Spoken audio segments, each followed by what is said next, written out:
मंत्र्यांच्या अनुपस्थितीवरून विधानसभेत गदारोळ, फेकनाथ मिंदे उत्तर द्यायला घाबरतात, मंत्रीच गैरहजर, जनतेचे प्रश्न कसे सुटतात? आदित्य ठाकरेंची टीका, विधानसभा अध्यक्ष मंत्र्यांच्या गैरहजेरीवरून खोटी माहिती देतात असा विरोधकांचा आरोप. कोण होतास तू, काय झालास तू? उपमुख्यमंत्री शिंदेंचा आदित्य ठाकरेंना टोला, विरोधकांचं मानसिक संतुलन बिघडलंय, यापुढे आणखी झटके देणार, पक्षफुटीवरूनही साधला निशाण. माझ्या वक्तव्याचा अर्थ बाळासाहेबांचा अपमान करण्याचा नव्हता, मी उद्धव ठाकरे यांच्याविषयी बोललो. बाळासाहेबांविषयीच्या वक्तव्यावर किरण पावसकर यांचं हे स्पष्टीकरण.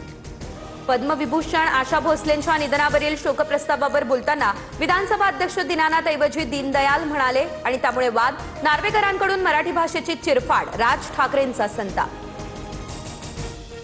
तुकाराम मुंढेंना परभणी पालक सचिव पदावरून 4च महिन्यांमध्ये हटवलं, अधिकारी चंद्रकांत पुलकुंडवारांकडे कारभार, मुंढेंकडे परभणी सचिव पदाची अतिरिक्त जबाबदारी होती. विश्वास नांगरे पाटील यांची नागपूरच्या पोलीस आयुक्तपदी बदली, रवींद्र सिंगल लाचलुचपत प्रतिबंधक विभागाच्या अप्पर पोलीस महासंचालक पदाची धुरा सांभाळणार. बेस्टला पालिकेची 1000 कोटींची मदत, निवृत्त कर्मचाऱ्यांच्या ग्रॅच्युटी आणि वेतनाचा प्रश्न सुटणार, डिसेंबरपर्यंत 275 नवीन ई बसेस बेस्टच्या ताफ्यामध्ये होणार दाखल. सरपंच संतोष देशमुख हत्येप्रकरणी आरोपी विष्णू चाटेचा जामीन अर्ज बीड विशेष मकुका न्यायालयानं फेटाळून लावला. प्रकरणाची पुढील सुनावणी 29 जूनला होणार, नवीन न्यायाधीशांच्या नियुक्तीनंतर सुनावणीला गती.